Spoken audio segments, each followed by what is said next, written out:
Connor's back. 2 more points for the Oilers. All is well in oil country, especially when you consider the team is back in first place in the Pacific Division after their 4-2 victory over the Seattle Kraken. Good evening, everybody. Welcome to the GCL Diesel Oil Stream Postgame Show.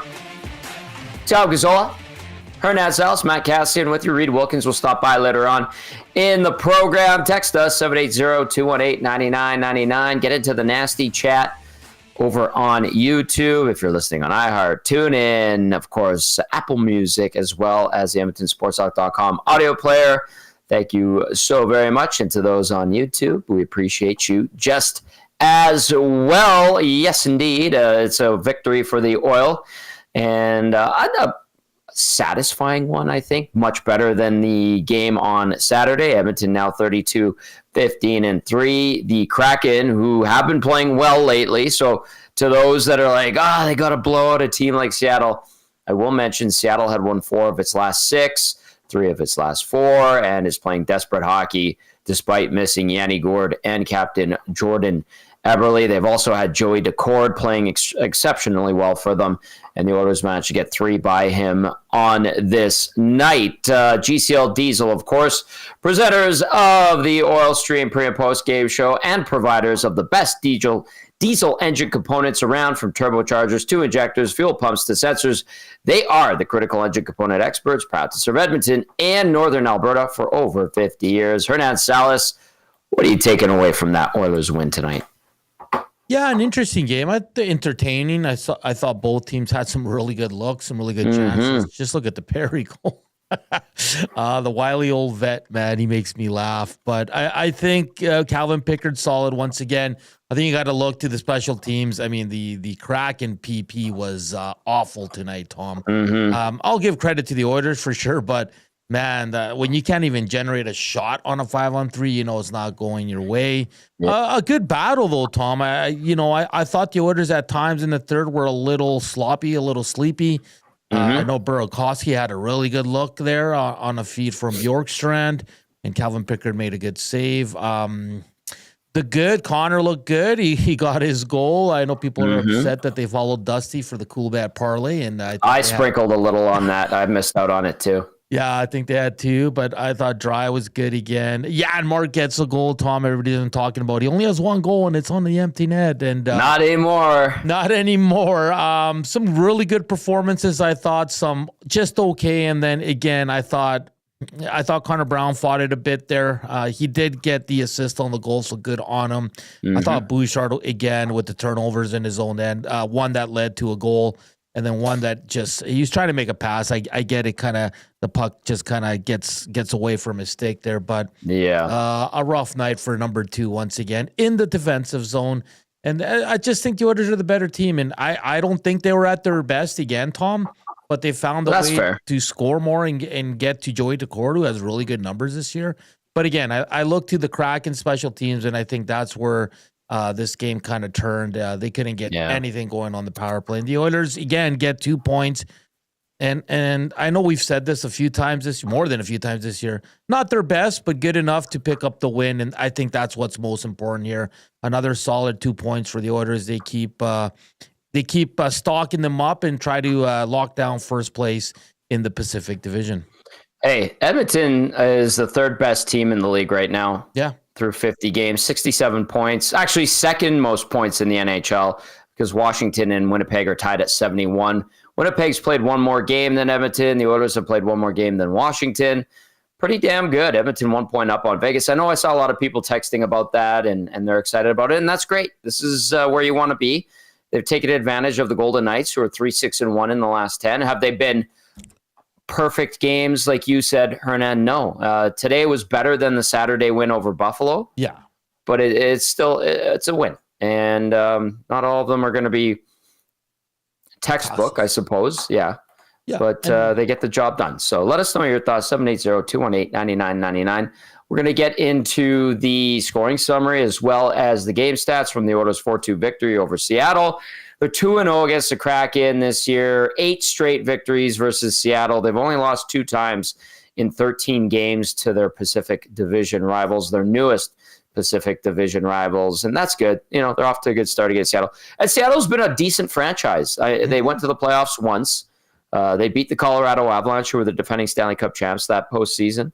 And they're looking to get back there. They have some good players, but not a complete team, missing some pieces, getting some good goaltending now from Joey Daccord. The Kraken, just to update you really quickly, because people, I know they're not top of mind for a lot of Oiler fans, but they are now 8 points back of a wild card spot. And you heard Mike Benton on the pregame show from the Kraken radio network saying that it's win now mode, and they'd been doing that of late. So the Oilers pick up another 2 points, and they do it in a they didn't fall to the Kraken level. You're right, though. They were sloppy at times in their own zone, especially in the first period. They do kill off a minute 9 of that 5-on-3 and take advantage of a Kraken team that isn't particularly strong on the power plays. Seattle came into this one 24th in the NHL overall at 18.8%. Yeah, what were you going to say? What was I going to bring? I like Rip City Step on the Nazi chat says, Matthias Janmark, more like Matthias Hansmark. Oh. I think that's pretty funny. And a good take by Chief Andy here. He says, I really like the look of Nurse/Kulak up with McDavid, Dry, and Hyman. The puck movement was precise and quick. And yeah, they had a couple really good shifts in that third period, Tom. Nurse continues to play excellent. That pass to Perry, to be able to find him wide open there. And I thought Kulak another strong night. Same with Emerson. I thought Emerson was solid, especially on the PK. And so a lot of kudos out to the Oilers defensemen. A few had some rough moments for sure. I'm excited, though, Tom, to see Klingberg. I want to see what he's going to bring to this team. I want to see how he can, handle the defensive part of the game now that he's got the hip surgery out of the way. So I'm excited for the next 2 games because I know we're going to get Johnny Klingberg in one of those, and it'll be real fun. And just on top of it, Calvin Pickard, man, what a story. He's becoming one of the better backups in this league, Tom. And 2 years ago, he was an afterthought. He was an AHL guy, like a journeyman guy that, he'll moonlight from time to time in the NHL when a team runs into injuries. But man, what a story he has become. And he was excellent once again tonight. 100%. He was good. Klingberg, by the way, got held up at the consulate, not in Calgary, in Vancouver. He had to go all the way to Vancouver, and shockingly, delays. Should be back by tomorrow, though. So 780-218-9999. Get into the conversation. We want to hear from you. Jordan says, Kraken's mother's trip to Edmonton? Do they have no budget left? We were talking about that in the press box in the second intermission with Everett Fitzhugh and Mike Benton. We're like, why a one-off to Edmonton? You can't even let them enjoy. The weather's good here. We have great restaurants. I'm sure they went somewhere nice yesterday, but usually you want to get them to somewhere warm.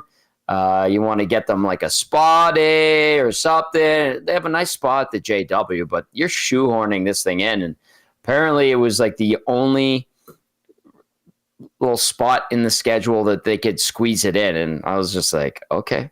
Come on, Tommy. Edmonton's not that bad. The weather's nice. I love it. Dude, we have great weather going on right now. The hotel's fantastic. The restaurant scene here is great, but it's a one-off. It's just they're here, then they fly back, then they start their 5-game homestand tomorrow night against Anaheim. You're really squeezing it in. And as much as we love it, and as much as we know it's a great place, it's not a sexy and appealing city compared to some of the markets. It just isn't. We get it. We know how great it is. We have some great things that we can offer to people. But January in Edmonton usually doesn't get people going, oh, I need to be there for that.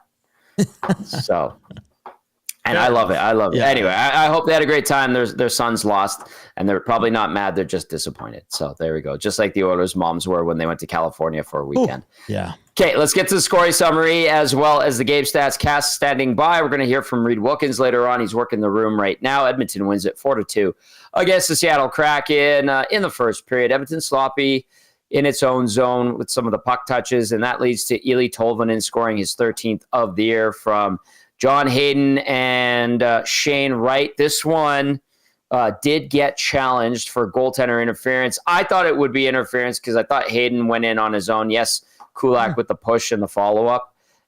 They ended up counting it. Edmonton takes a penalty, kills it off, obviously. And ultimately, the Oilers are down 1-0, 3:37, time of the goal.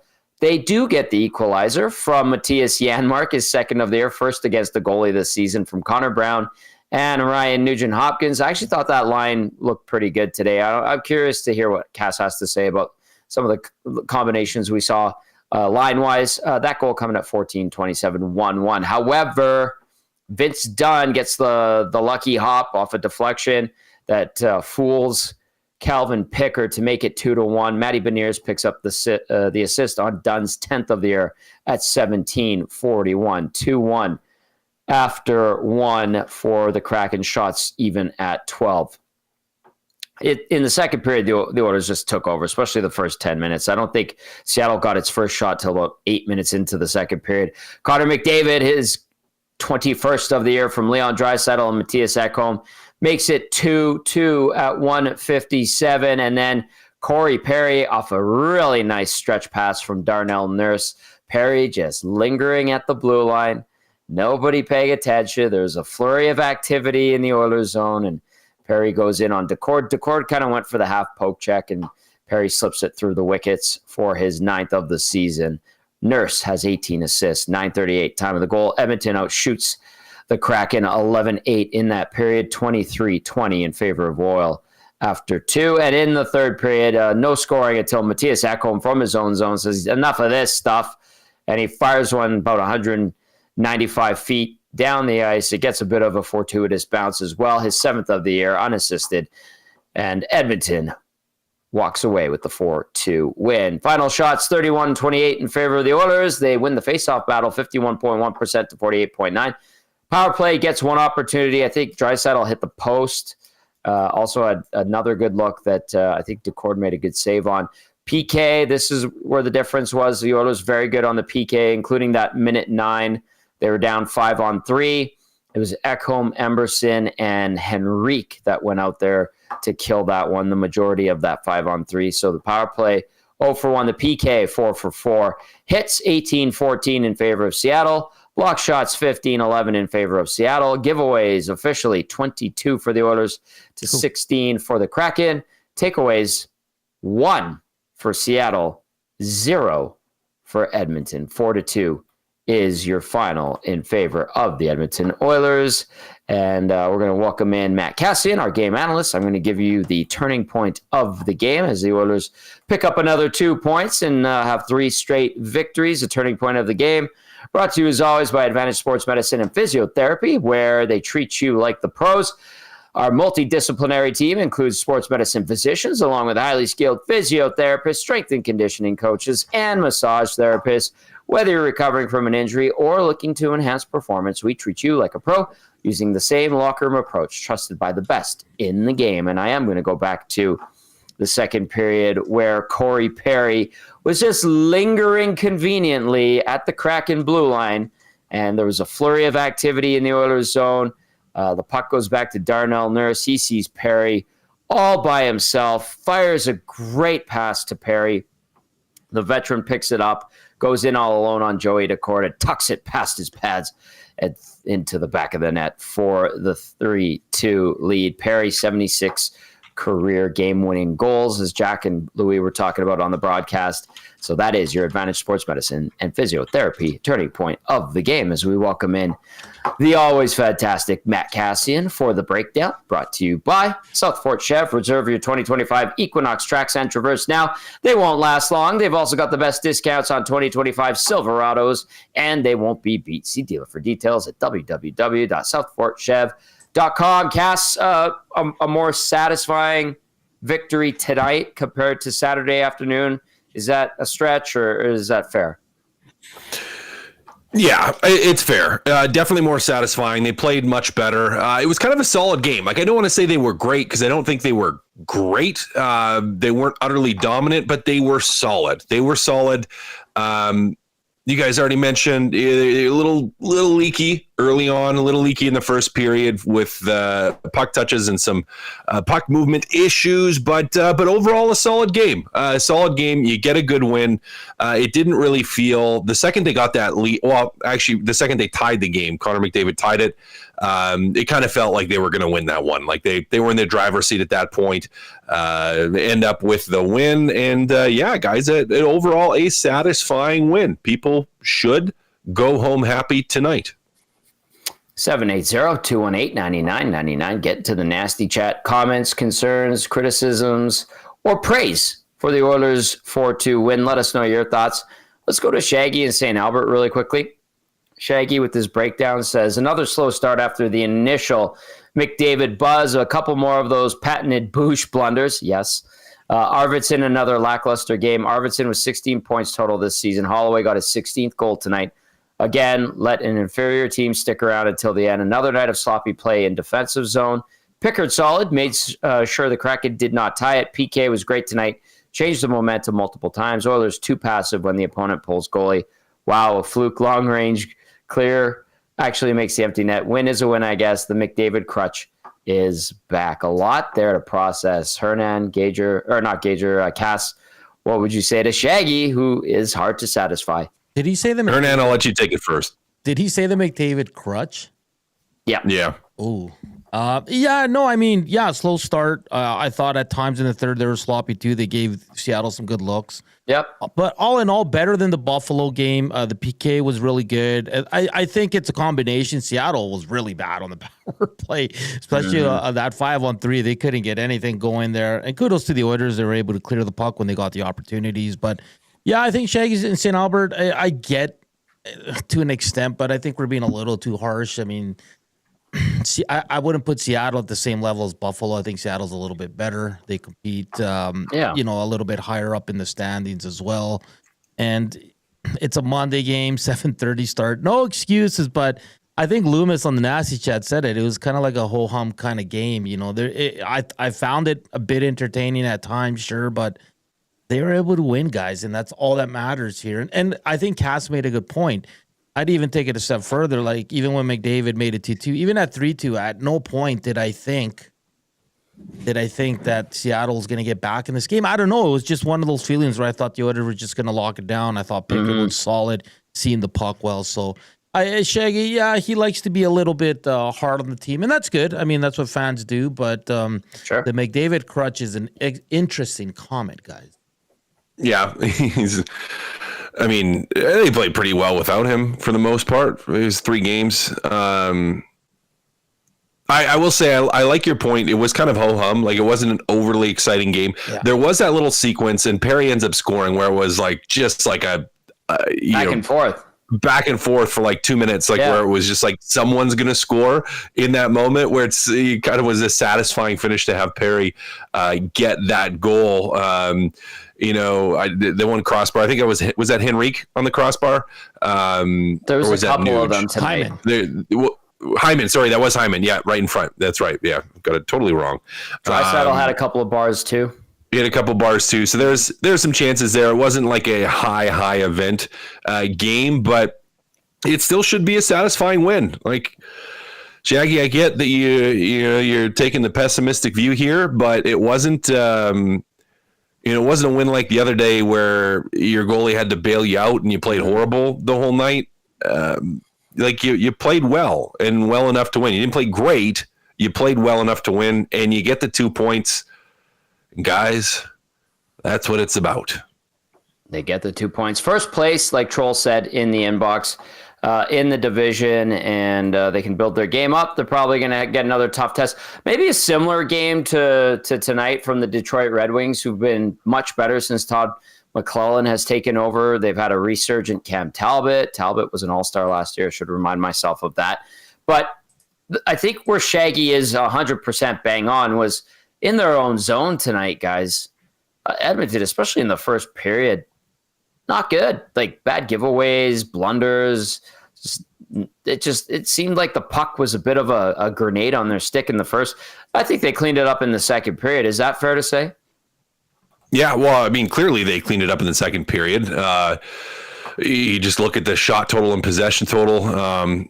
and grade A chances total, and I think they controlled it markedly in the second. But yeah, I mean, hey, they were sloppy in the first defensively, turned some pucks over. And there was a little bit, and I can't remember which one of you two mentioned it. There was a little bit in the third as well, where there's once or twice where I was kind of like, oh, what are you trying to do? And that was primarily in the third period. You had a couple players just kind of soft rim the puck to try to get out of trouble. And then, there was one, and it was a rim up, I believe it was Arvidsson, and he knew he had nothing. He was just like, yeah, I kind of got to eat this, and he ends up going back behind the net, and you just couldn't do anything clean with it. And that was a little bit of an issue, not one that I think we need to harp on, because ultimately they win the game. But yeah, there was some blunders back there. It was sloppy, but they worked it out of their system for the most part in the second, because I thought they had a solid second. Like, it was a really good second period. Did you guys? Sorry. Okay, go ahead, Hernan. I was just going to ask, did you guys like the challenge from Knobloch?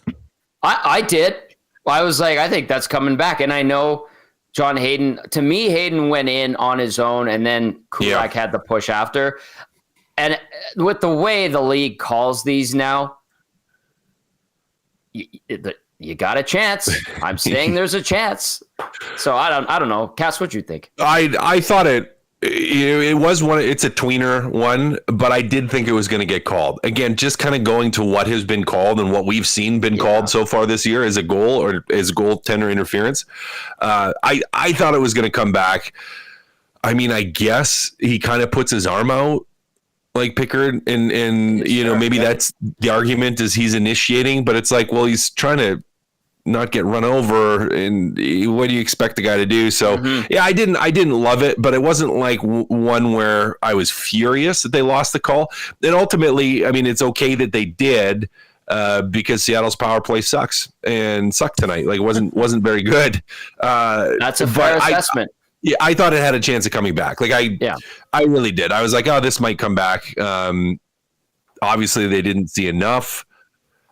Spilled milk on this one. If we want to talk about officiating and calls, we kind of got to go to the Oilers not having very many power play opportunities when there was a couple that probably could have been called on McDavid again. But hey, we knew nothing was going to change. So not the Evans interference on McDavid, like, I know that one. We're sitting up there, Reed and I were like, that should have been a penalty. Maybe the refs are trying to get the rezo at Joey before last call. So just trying to get it through quick. Yeah, I don't know what the hell's going on there, but anyway, yeah, there's a few where you're like, what was that? That could have been something. Okay, a couple topics here. I'm watching the nasty chat. I'm kind of chuckling. Nasty chat, you guys doing great as always. Bouchard's name's popping up a lot. Maverick facetiously saying Bouchard for the Norris. JCD says Bouchard defend him because he can't defend himself. X-Ray J says Bouchard definitely earned his 21-16. Bouchard can't get enough ice time despite a defensive awareness on par or worse, comparing him to Jeff Skinner. T. Tomko 11, Bouchard is a nightmare, fellas. Let's be real. It's been all year. When can we just say he's not very good this year, as the excuses have to end? Bouchard has not been good in his own zone this year. He's had a tough year. He has played better defensively in the last couple of years. It usually happened late or mid to late season. It is just not happening. So really quickly on Bouchard, and then I want to get to the new line combos as well. So guys, Evan Bouchard tonight, 21-16 time on ice. Where are we at with him? I like Casco because I said my piece on Bouchard in the opening. So go ahead, Cass. Yeah, he's always going to be a player that at times is going to turn over pucks because he's trying to create offensively, and the patient style he plays with that serves him incredibly well in the offensive zone at times will be a detriment in the defensive zone. And I think we just have seen that more this year. Now, if we go back to last season, at the start of the year, it was happening much too frequently, and he managed to clean it up, work his way out of that, and become really steady. And then in the playoffs, he was dialed in, where it wasn't much of an issue or any kind of an issue in the playoffs. So you kind of got to hope that that's the way that his season goes. Like, he's able to, at some point here, kind of lock it down a little bit more. But he hasn't been bad, guys. Like, I know it's not like he's been great, but he hasn't been like great. Definitely not great, but it hasn't been it hasn't been like awful, horrible, like panic every time he touches the puck in the defensive zone, blowing coverage all over the place. Like I get where people are upset, but it's almost like, to me, and even reading the nasty chat, it's like they're preemptively upset about what he's going to get paid.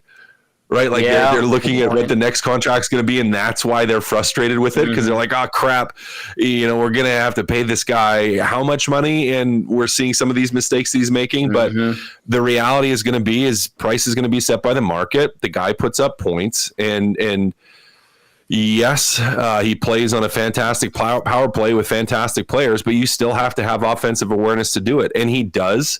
If we look at his share of goals, even 5-on-5, what he brings, what he contributes offensively, like he's a big part of it, even 5-on-5 in terms of creating offense. So I get some of the frustration. I understand. We want to see him clean it up. He needs to be better defensively, but don't freak out about it. Don't freak out about it. Too late. Well, yeah. Okay, stop freaking out about it, and stop saying like, I'll only be happy if he signs like a 5x5, because that's not going to happen. No, that's not going to happen. Okay, the line combinations today. We saw the Oilers go supernova or nuclear, whatever you want to describe it as, with Hyman and Draisaitl flanking Connor McDavid, and then you saw Adam Henrique get bumped up to Podkolzin and Arvidsson's line. Ryan Nugent-Hopkins goes with Janmark and Brown. Fourth line remained the same, Kapanen and Perry with Philp. Actually, they had a couple of good chances. Perry scores the game winner. I thought Nugent-Hopkins, Janmark, and Brown had some good looks. What you guys think of those new look combinations in lines 2 and 3? I think there's something there with Nuge, Brown, and Janmark. I think Coach now has a line he can go to when Henrique's not on that line, because even when Henrique's there, they're a good, solid third line. You can depend on them. They can chip in offensively. They're going to be good defensively, and you have your PK guys on that line. So I had no issues. And I think that line played together over the weekend too, Tom. So they're building some chemistry. They're looking good. And Henrique Podkolzin, I'll say this: I didn't think Arvidsson was sharp tonight. I think he was no, he wasn't very good. So that kind of brought down that line as well. So I wasn't too happy with Arvidsson's game tonight. I don't know if that's fair or not, but I thought he had a rough night. I think that's fair. As a whole, I don't think he was great tonight. It was an off night for him, and he's had some of those. And I think a couple of turnovers and plays, both in the offensive zone and defensive zone, where he wasn't sharp. That penalty was again doesn't come back to bite them, because Seattle's power play couldn't get anything going. But that penalty in the offensive zone in the third, I mean, you can't. And you can see it in his body language. Like, he knows you can't take that penalty, 200 feet from your own net, really. Just not a good night for him. And so I think that line was effective, or affected by that. But the other line was effective. They look good. They look good, guys. Like it as you said, Hernan, a pretty dependable line. Pretty solid, I thought, positionally all over the ice. And one of the things, and you brought it up a little bit, Hernan, that I think is an interesting thing about playing that line together is it is with your penalty killers. And so if you think about your lineups and being able to roll lines out there is, if you're killing penalties and if those guys are out there, you can immediately follow up with your big boys and then not have to rework all your lines, right? Like you can kind of just move right back into it, which I think is intriguing for coaches, instead of even from a bench management standpoint of not having to, having to coordinate and figure out who you're going to throw out, like just knowing that you can get right back to your full sets and get everyone in the rotation through, and then not worry about trying to work in guys that are on a line that aren't penalty killing, right? Because sometimes if a guy isn't on the power play, isn't on the penalty killing, you're like, well, how do I get this guy out here? After a penalty kill, he hasn't played because maybe there's a power play and then a penalty kill, and I need to get him some minutes and need to get him on the ice, but you don't necessarily have that issue or the same issue with that line. So yeah, they were really good. Want to see a little bit more of that. I like the chemistry that they brought in, and that has been, Brown, I thought, was really good again tonight, and Janmark was just Janmark. I mean, Tom's favorite player and favorite player for a reason, right? Like, was just steady all over the ice. Gets rewarded finally too. Finally scores on a goalie. I'm laughing because that was well played, and then I'm also laughing at some of the texts that have been coming in regard to Janmark that I'm going to read. The Oilers win 4-2 over Seattle. They continue their winning ways, third in a row, first place in the Pacific Division for Edmonton, and they do get a goal from Matthias Janmark. Library Pat texting in says, Janmark still hasn't shot a puck past the goalie this season. Shades of last season's Turtle Derby between him and Brown, comical. And they finally got an empty netter. It didn't seem like Ekholm was even trying for the net, just made sure he cleared the zone, and in it went. Library Pat, well played. Coach Mike says, is Knobloch still going to line juggle before the break? 29 and 97, staying together for now. What say you guys? Game by game, I think, Tommy. Yeah, I think you're right. And he always mixes it up. So I think we've come to accept that this is going to be a top-heavy team for most of the season, the nuclear option. But I think it's going to go game by game to see how he feels. And I like that he went with McDavid and Dry in his first game back to get him feeling good with his buddy and all that. But I wouldn't be surprised if it's the same lineup or he puts them on separate lines for the next couple of games. Yeah, I think you're probably going to go with the same, I would assume, against Detroit. Toronto, I think, so you have one game of it. Toronto, I could see you going back to a little bit more balance in your lineup, just with Toronto and their capacity and their depth up front, where they have some speed, they have some guys. I think you want to spread it out a little bit more. I could see going back to it for that game, but I think you get at least one more out of it. And then you look beyond that to St. Louis to Chicago, same thing. You could see them kind of stacking up lines against those lineups. And then Colorado could go either way heading into the break. So I think you'll see a little bit of both of it. And I it doesn't worry me, bother me. The coaches like experimenting with different things too, just to know if someone goes down with an injury, if something changes, if, someone's in a concussion protocol, whatever the case may be, having the ability to go to a group that has at least played a little bit together, is a solid thing. So you're going to continue to see, I think, a little bit of experimentation at times. And sometimes you have some success with it, which is, what we saw with the RNH line tonight. Yep. I agree. Okay. Edmonton now 5 games remaining before the Four Nations face-off break. The Detroit Red Wings, by the way, beat the LA Kings 5-2 tonight. So that's good for Edmonton and teams in the Pacific that want to keep LA at bay. The Red Wings do not play until they come to town on Thursday night. So just giving you a heads up on them. They've won 3 in a row, as have the Oilers. Keep those texts coming in, 780-218-9999. Get to the nasty chat, too. Tom Guzzola, Matt Cassie, and Hernan Salas with you. We're going to go inside the Oilers locker room. We're going to hear from Calvin Pickard right away, and then Cass will give his look ahead to that game Thursday against the Red Wings. Reed Wilkins will pop by as well. All right, Hernan, let's do it. Let's hear from tonight's winning goalie, Calvin Pickard. Over the last 24 hours or so, like for you, in terms of getting ready?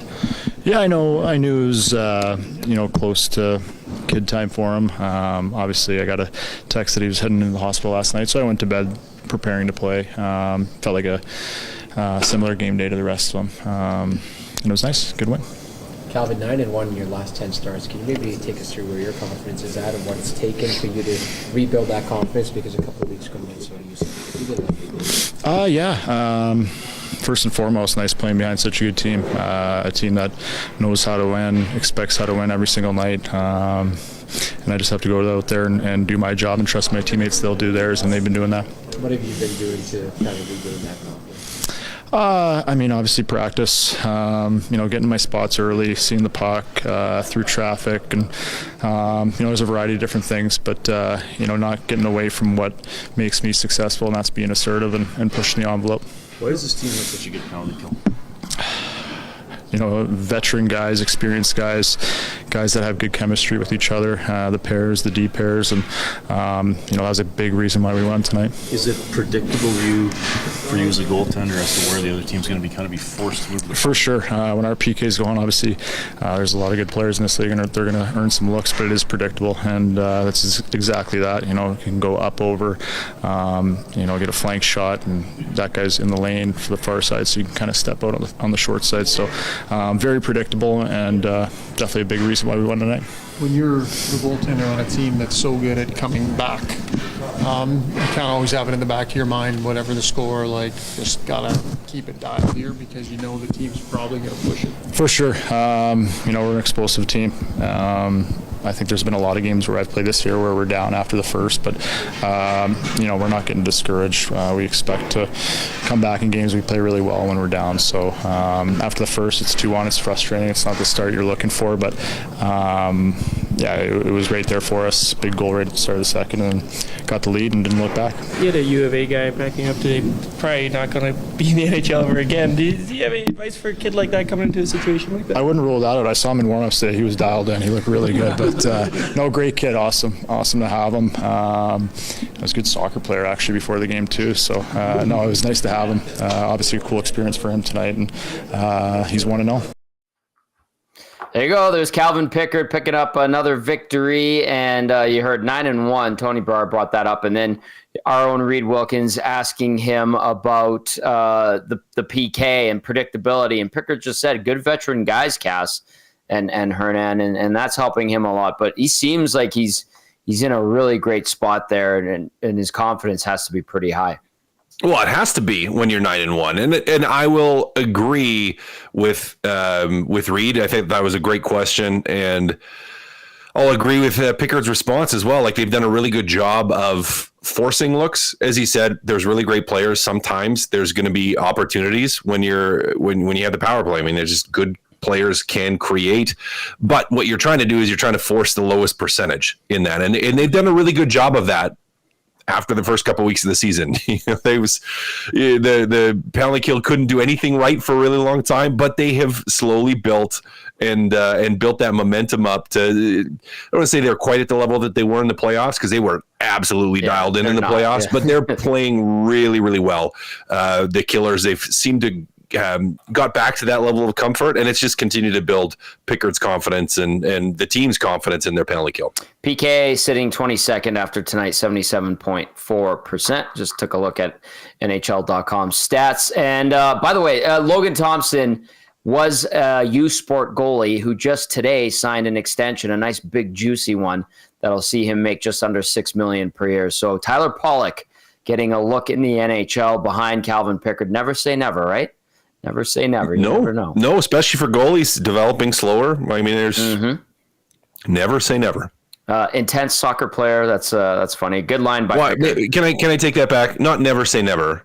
Sometimes there's things that are nevers, but in that situation, don't say never. Maybe I'll just clarify. You have to get so intricate with that one, didn't you? Well, yeah. Sorry, can't help it. I love it. It's all about the details.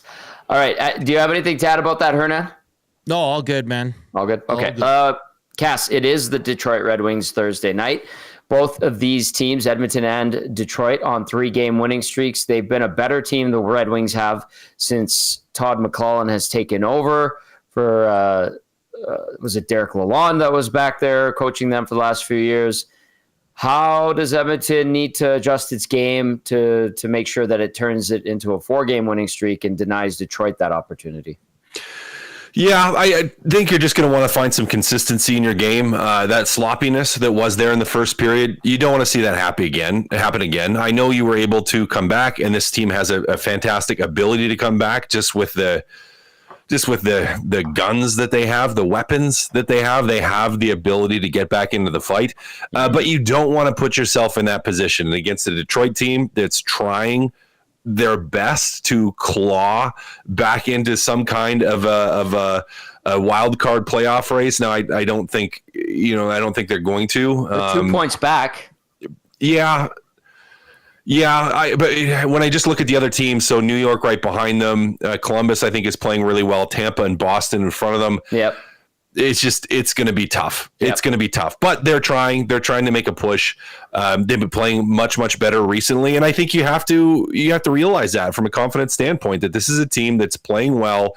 They're going to have, they're going to have not just that momentum, but they know that Edmonton's coming in playing well. Mm-hmm. Edmonton's won 3 in a row. Edmonton has McDavid and Draisaitl, so they're going to be up for the game. Like, this is going to be a huge game for the Detroit Red Wings. And I don't want to say it's not going to be a huge game for the Edmonton Oilers, but I don't think it has the same gravity to it internally and mentally as it does for Detroit. So you have to be prepared for it. And so, how do you prepare for it? Well, you prepare for it, right? Like you have to be ready for it to be a battle, and you have to be ready to assert yourselves because Detroit is going to come and they're going to do everything they can to win that hockey game and to try to continue to claw back into that wild card picture. Yeah, definitely a certain level of desperation for the Red Wings who want to make a go of it down the stretch. Let's see if the Oilers can match that or even surpass it with a better, like you said, and sharper first period to get things going in their own zone. Cass, fantastic work as always, my friend. We'll catch up with you on Thursday. Sounds good, fellas. That is our game analyst, Matt Cassian, with the breakdown brought to you by South Fort Chev. Great stuff there from Cass. Keep those texts coming in, 780-218-9999. Tom Gazzola, Hernan Salas with you as Edmonton picks up another 2 points. 32nd victory of the year for the Orange and Blue. And yes. Can I just throw this out? Because if I said no, would it matter? Well, I mean, I'm kidding. Go ahead. You could. No, I would never. I just because this is a very nice text, and they might be home soon, so I don't want his son to miss it. But it says, "Hey guys, just driving home from the game, listening to your show. This was my son's birthday weekend and his first Oilers game ever. Any chance you'd be willing to shout out a happy 8th birthday to Monroe?" Happy birthday, Monroe. Oh, you could definitely interrupt me for that anytime. Monroe, hope you had a great time at the game tonight. Yes, happy birthday once again. 8th birthday to Monroe. You got to win down at Rogers Place, and I'm sure you're a star now because your name was said on the radio. So you're a star. You're famous. You get to go to the game, stay up late on your 8th birthday, probably had pop, chips, nachos, and loaded nachos for $22.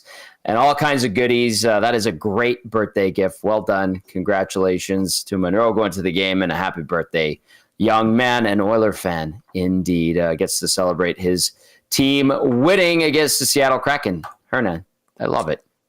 Yeah, I just because he sent that in early, and I know we were talking with Cass, and I just didn't want him to miss it. So hopefully they're still in the car listening to it. A couple of good questions from not questions, but statements from Dusty on Twitter. He talks about we talked about that line with Nuge, but this is a good one. Is Philp getting enough of a look during this test drive in Edmonton? What say you, Nasties? I think he is. Like, I mean, I think this is what we expected, Tom. Like 6 to 10 minutes a night. Yeah. He laid a good check today. I know they kind of highlighted it with Louis. I think it was hit of the night or something like that. 8:42. But again, every time he's on the ice, every time he's on the ice, he had a really nice backhand in the first period. Yeah. That I was gonna say Grubauer, but the court had to make the save on. So as for me, it's just keep slow rolling him in, man. Like there's no need to force feed him more minutes right now, especially when you have the guys you have in the top 3 lines, and let him continue to get more comfortable. He's going to start killing penalties eventually. He's getting a few shifts here and there on the PK. But I think Noah Philp, this is what young guys do. They start in the bottom 6, and they got to earn that ice time. But when they're out there, they're not harming your team, Tom. And I think that's the most important thing is I'm not looking at Noah Philp and saying, man, he's lost out there, or man, he's turning that puck over. It's been good. Yeah. And then what did he have? You said 8:46 tonight? 8:42. Yeah. 8:42. Okay. You're developing a 4th line center, essentially. Maybe he moonlights as a 3rd line center at times down the road if things go well, but I don't think you need to bombard him with 12 to 15 minutes a night. I don't think he's there. And tonight was his 10th NHL game. So I don't see really any issue in how they're bringing him along. Stay on it. Nice and steady. If you have trust in him, put him out there. Put him on some PK minutes. I think he's been getting a bit. So yeah, I think it's okay. I don't think he's a guy you look at and go, he needs to play 10. He needs to play 10.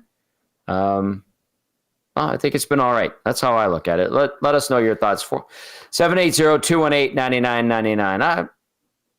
Honestly, Anso, I think it's just fine. Yeah. That's how I look at it, at least. There's nothing I look at his game and I'm like, he might not be able to be up here. Do you know what I mean, Tom? Like, no, I think he's perfect for where he's at. Keep playing him. And like I said, when he's out there in the offensive zone, he is noticeable. Defensively, he's doing good things, and overall, I think slow roll him just like you did with Emerson after the kind of chaotic start to the season, and he's going to be just fine. And again, he's 26, right, Tom? He's not 18, 19, 20. He's an older guy. Yeah. He's a little more mature, so I have no issues with Noah Phillip. Where he's at and how many minutes he's playing. Yeah, a lot of people agreeing. Chad says Phillip was noticeable this game. Tomko 11. Phillip's been noticeable in my eyes when he's on the ice. Bad stuff doesn't happen. Really nice assist on that Hyman goal the other day. Yeah, good point. Keep rolling right now with him. D-Rock saying the Oilers were more physical. Ahmed says Phillip is not the answer. It's so early in his career, Ahmed. That's the thing. He's got to figure it out, and he seems to be just fine. Maverick says Phillip for the Calder. Okay, Maverick. And Calvin wants to know Phillip's plus minus this year. He is +2. Ahmed wants a physical guy in that place. Well, he's a bigger body, keeps up and handles the pace better than Derek Ryan. So I think it's a step in the right direction. Let's see if he can be more physical. He is, like I said, taller and not afraid to throw his body around. All right, let's go to the inbox. Fat Dan says, so Tommy wants to take the moms only to sexy cities? Fat Dan. Yeah, I guess so. I suppose. Scoobs says, guys, you know what Edmonton has that makes it ideal for a mom's trip? I'm not going to answer the answer, Scoobs, but that's funny. Stamp Hater says, couple thoughts. Oilers' transition game was on fire. Not sure why Seattle suddenly wanted to try and play pond hockey. Love the way that Knobloch adjusted and ran his lines and the combos. When did Darnell Nurse learn a stretch pass? And finally, special shout out to Joaquin Gage's 2 buttons on his suit. They definitely put the most effort in this evening. Well done, Stamp Hater. Ryan from Saskatchewan says Arvidsson was good. Brutal assessment to those that are knocking Arvidsson. I thought he had some tough moments with the puck, like handling it. I did too. I didn't like he had that penalty in the either. offensive zone. Yeah. Yeah. I think that's kind of the focus. At what point, Tom, do we start talking about we need more production from Arvidsson? Because you and I, we've taken a lot of heat for being hard on Podkolzin for the same reason. Yeah. Skinner's taking some heat for that. Nuge, for sure. But then Arvidsson is, I'm not saying he's getting a free pass, but it's not brought up as much. Is it because of the work ethic? Or like, what is it? Well, he's missed 15 games. Right? Mm-hmm. And I think it gets lost on us. And he's got 16. He had 16 points in 34, so just under half a point a game. I think you'd want him to be over that, but he had a slow start. He had the injury. It's not as bad as I think we can make it out to be sometimes, but you can't go, well, Arvidsson's been good this year. I don't think that would be correct either. Ho hum. There's some to be desired from Arvidsson. But yeah, I think, you take it with a bit of context and the amount of time he missed. I'd like to, listen, if he was at 20 points right now in 34 games or 35 now, I'd be like, that's all right. But you want him to be around that 50-point mark, and he's not going to get there this year. Yeah, D-Rock says, unfortunately, Arvidsson is too small. And I saw one earlier, Tommy, in the Nasty Chat that said Arvidsson's just a slightly bigger, but makes more money Yamamoto. More expensive. Sorry, that's what I was trying to say. So, yeah. I mean, Arvidsson reminds me of Fogle. Ahmed says, falling all over the ice. He's had a rough ride. Losing an edge and all that. But again, there's something there, Tom. There's something there for sure. And I think I said the last post game, I think this guy's going to truly show his worth in the playoffs. Kind of like what we saw with Connor Brown. If he stays healthy. Yeah. If he stays healthy. Good point. All right. I'm going to read a couple here. Let's go back to the inbox. 780-218-9999. Greg, the sound guy, says, got away with another one. 2 points is 2 points. At some point, a discussion needs to happen regarding number 2. This could be a buyer beware thing and an unmovable cap hit that may very well cripple a contender. I do wonder if Klingberg is here to see if he can run the power play. I think people are getting... Thanks for the text. First of all, Greg, the sound guy. I think people are getting ahead of themselves with the Klingberg it's just kind of a wait and see type of thing with Klingberg, and they don't know. Like, they have a hope, an optimistic one about him, but we really don't know what he's going to be, not having played over a year, and he's had some rough years. So we'll see. I think some people, Greg, you're not the only guy that's kind of brought that up. Like, hey, are they looking for a Bouchard replacement? But at this point in time in Klingberg's career, what he's gone through, the injury, missing the time, I don't think he's a replacement, quote unquote, for Evan Bouchard. Let's go to Shanzi. Shanzi says, I was at the game. The building was super quiet. You could literally hear everyone else's conversation for 85% of the time. Much like the Buffalo game, it was basically a snooze fest, but at the end of the day, they're winning. So I'm not complaining at all. Oh, yeah, and no one tried to start the wave, thank God, Shanzi. Yes, Shanzi, watching the game from the press box tonight, did not see any wave attempts, thankfully. It was a little bit quiet. I could hear some kids in the stands Monday night. Nice night in Edmonton, but yeah, they got the job done. Munchmaster Flex says, boys, it's exactly that. Haha. Anxiety that the Oilers are going to give him 9 and he won't be able to defend. Who knows what happens? LOL. Great show as always, fellas. Munchmaster Flex in regard to Bouchard. This one says, Tom, I'm not criticizing. I'm just curious. Do you get dressed in a suit and tie just to do a podcast from your apartment? If you do, that's impressive, man. Kudos. Thank you. First, no, we're accredited media like we've always been. So I actually go to every home game and sit in my seat in the press box. And then to get dressed, I mean, I've always worn a suit to games for the last 17 years. So I don't get dressed up to do just the radio. It's a radio show too, I will add. So no, it's not a podcast. It's a radio show. You can take it in as a podcast when we cut it up and put it into podcast platforms. And thank you. Just doing my thing.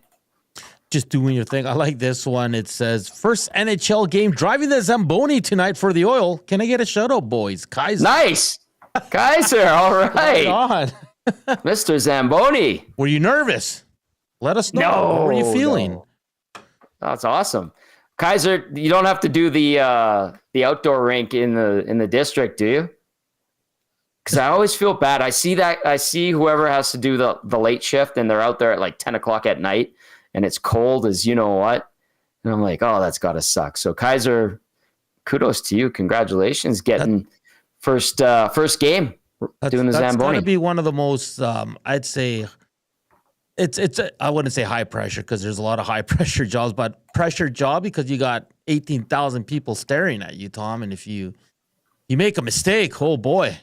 Don't leave a streak of ice that's untouched. Nicely done, Kaiser.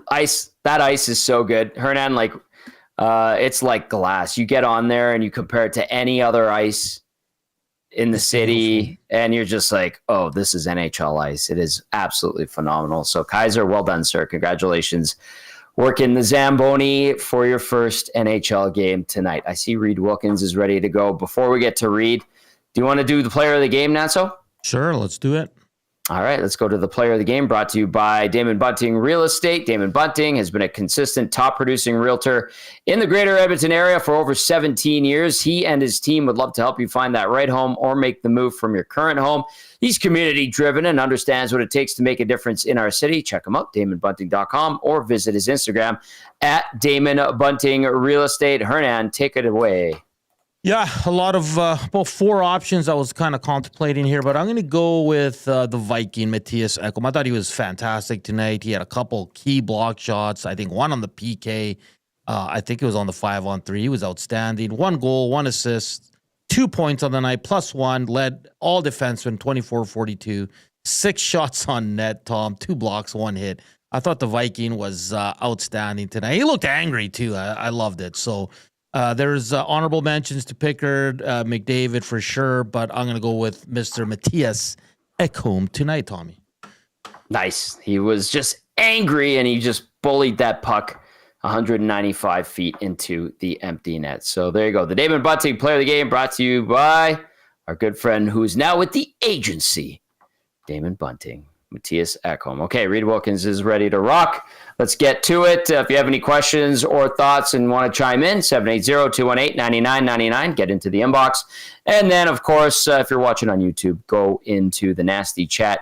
Hit that thumbs up button, and there he is, our dear friend Reed Wilkins, host of the Reed Wilkins Show with Jay Milne, right here on Edmonton Sports Talk, a fine program that we added to this fine station in September. Riedrich, what were some of your takeaways from tonight's Oilers 4-2 victory over their Pacific Division rivals from Seattle? Well, the penalty kill was exceptional. I mean, perfect on the evening. They killed off a minute 9 two-man advantage late in the first period to into the second period when it was 2-1 Seattle. So, it could have been 3 or 4-1 if they hadn't done the job there on the kill, had another kill later in the game. So excellent penalty killing. I heard Cassian talking about the response that Pickard gave me about the predictability on the penalty kill. And that's really the beauty of watching this PK is how they're at times able to dictate what the power play is doing, which, the power play wants to dictate where the puck is going. And we've seen this from the Oilers now for a while now, but especially since really, I think around about this time last year and then into the playoffs, the penalty kill sort of started to take off, had the disaster early in the season.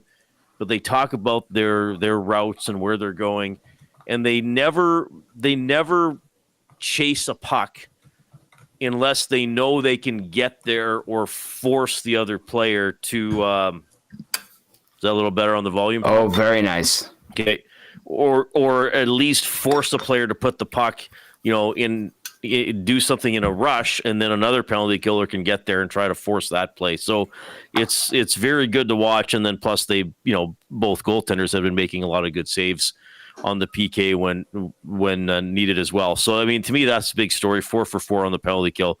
They only had the one early power play that they didn't do anything with.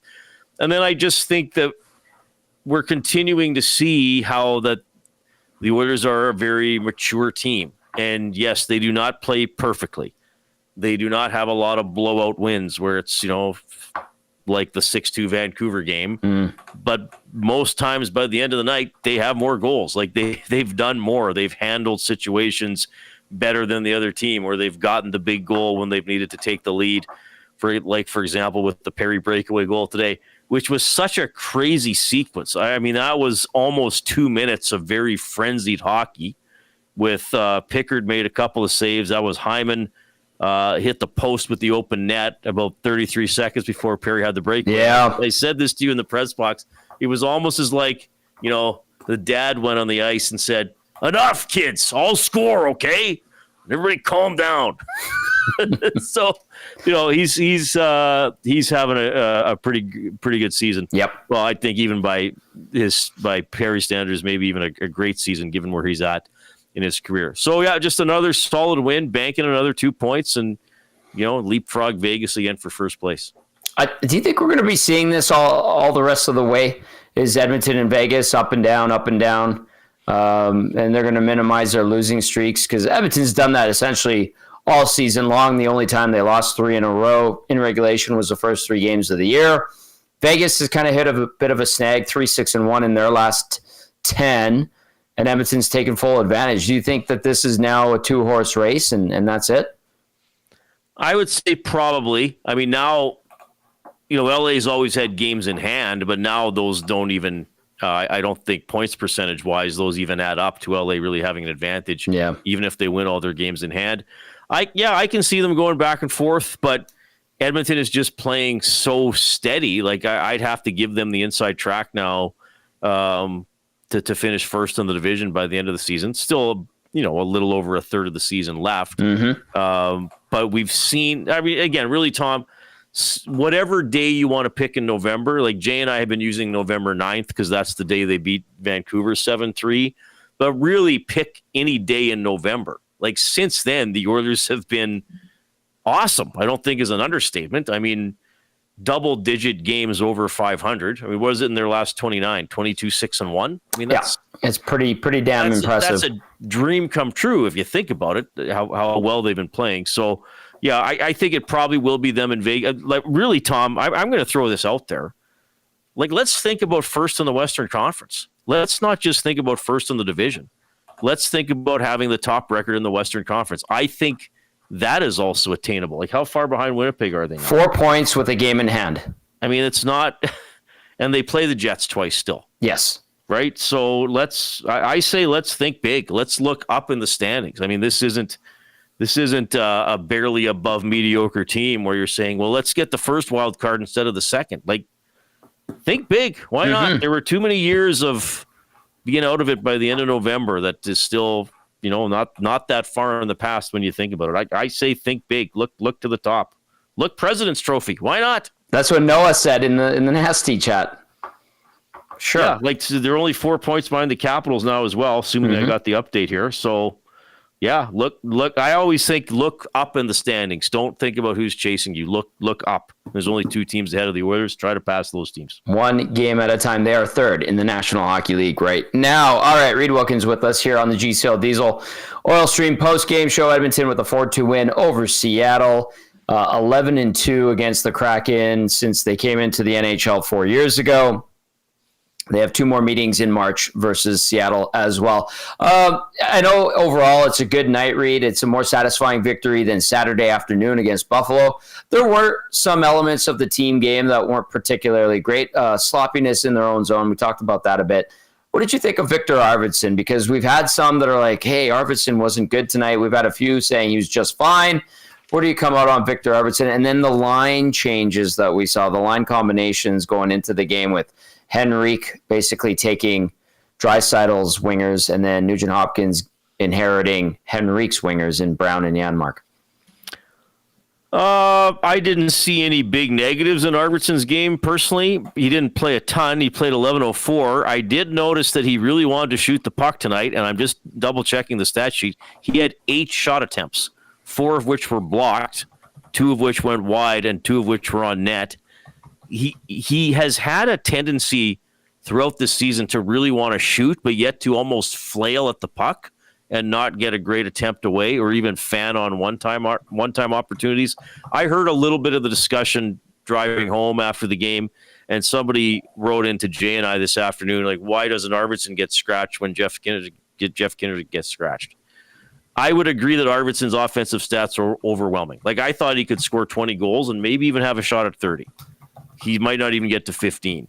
Right. But, he's a more reliable, sturdy player, especially 5-on-5 than Jeff Skinner. And that's why he plays. And, I think that the Oilers, what we're seeing is that they're a very well-rounded team. So you might look at individual players, except for McDavid and Draisaitl, well, maybe even McDavid a little bit, and say their stats aren't as eye-popping or as noticeable as we would have liked, or they aren't getting the points that we liked when we would have thought when they were acquired, whether it was a sign or a trade. Mm-hmm. But yet the team, again, hardly ever loses for almost 3 months now. So they must be doing something right. And I think what we have to recognize here is they have players, like I hate this phrase sometimes because it gets overused, but they have players who play the right way. They're not out of position. They don't panic. They don't give the puck away.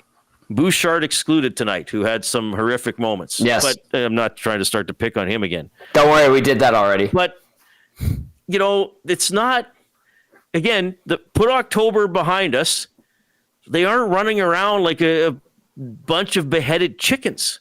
Like it's under control. They're engaged. They don't give up a lot of freebies. Mm-hmm. And so then therefore helps the goalies out. Goalies don't have to face most nights as many high caliber shots.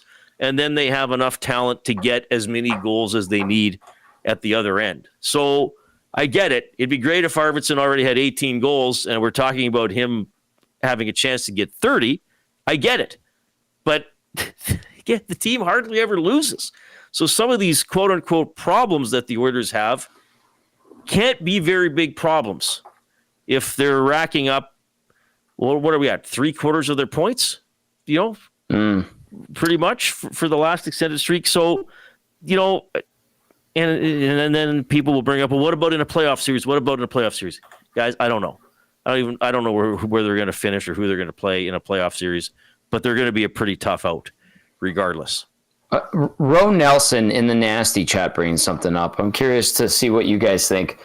Ro says, I keep harping on this, but it's such a major thing to me. Edmonton only has 4 double-digit goal scorers with 50 games gone.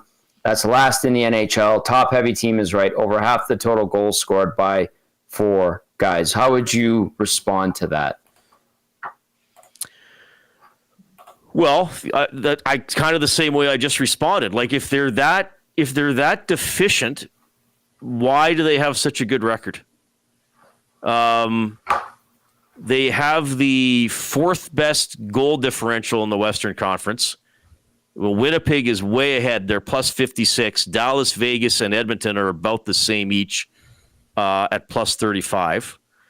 In the Eastern Conference, they would only be behind. So they have the 5th best goal differential in the league. Mm-hmm. Sorry, 6th. Tampa Bay is also ahead of them. Okay. So they are doing enough at both ends of the rink. Earlier in the season, I was worried that perhaps they were a little too top heavy because McDavid and Draisaitl were driving a lot of the offense. But now, there's balance. There's more balance. I don't want to say there's a lot of balance. And I mean, players like McDavid and Draisaitl are going to get way more points than everybody else, regardless of how much depth you have on your team. Mm-hmm. So I would say, okay, are they top heavy? Yes, a little bit. Would it be great if they had more double-digit goal scorers, which they've have had the past 2 years, to be fair. They may not have even Derek Ryan, was getting double-digit goals. So I think, I get that as a concern, but how is it stopping them from winning games? Like, the end result is to win the game. Like, so they're winning 4-2 instead of 7-4. They're winning. Mm-hmm. And I think the counter to that would be like, what happens in the postseason if you don't have these guys who are your depth players scoring? And what I would respond to that is they have veteran players who tend to pick up their game in the postseason and did last year. Matthias Janmark scored in Game 7 of the Stanley Cup Final. His line was good with Brown and Henrique in the playoffs. I think the playoffs with this group is different. And the tendencies that might happen in the regular season will change in the postseason. Look at the PK in the postseason last year. It was absolutely insanely good. This year, it's still, I think it's 22nd now. And they were so bad early. Exactly. They may not even crack the top 15 by the end of the year. Right. All right. Riedrich, I'm just checking to see any text. Nasty chat's still going. Okay, let's take a look ahead to Detroit on Thursday. Detroit also 3-game winning streak, much better with Todd McLellan at the helm. They have a resurgent Cam Talbot. How do you look at this Oilers team going into that game? And they get 2 days between games to kind of prepare for the Detroit Red Wings, who are in desperation mode, fighting to stay in the thick of things in the Eastern Conference playoff picture. Yeah, well, to me, that's the thing. Like, don't take an afternoon or a game off like they kind of did against the Sabres and got away with it, because that wasn't a fully engaged game. And remember now that, I mentioned the Oilers fighting for points to finish as high as they can. Well, other teams, because there are some teams here, Tom, the season is hanging in the balance. Like, Seattle is now at the point, really, if they don't improve in the next 2 weeks by the break, they are not going to make the playoffs. No. So, and I think Detroit, are they only 2 points out of the playoff spot? They are, but there's a lot more clogged in there. Yeah. But some of these teams, this is the time they have to tell their coaches and general manager, we're not out of it. Like, believe in us. Don't sell off players, right? I think Detroit is in that mode and trying to rally under Todd, who has come in and done a good job. Talbot he's pretty incredible, right? Like, he's been written off 2 or 3 times. Yes. And he seems to find a way to bounce back. I think he likes coming back here to play. I think Edmonton's a bit of a special place for Cam. So, again, I expect a difficult game. I think every team has dangerous players that can push the pace. But my key for the Oilers is, again, just be steady. Mm-hmm. Don't let it get out of control. The other teams are going to make plays. They're going to get goals, but keep it within striking distance or keep it tied, and don't give up anything for free. But yeah, that will be should be a good game against Detroit, and then Saturday is going to be off the chain, as the kids say, against the Maple Leafs. Like, are McDavid and Matthews finally going to decide who eats the burger? Like, my God, Yeah, get it over with enough already. of those commercials. I actually kind of don't. It's a throwback to the Gretzky. Was it Gretzky Lemieux? Gretzky Sundin? It's a throwback to Bird and Magic. Yeah, I It was know. a Bird and Jordan. It's a knockoff of a knockoff. It made more sense with basketball as opposed to guys in a hockey rink shooting on an empty net. But anyway. Somebody eat the damn burger. One of you two. Yeah. Okay, we'll find out on Saturday, obviously. Nanso, anything for Riedrich? No, I'm good. I was just going to say about the double-digit scores. There was 10 last year for the Oilers. The Oilers will be around 9-10 this year because there's a couple guys at 9, 8, 7 goals.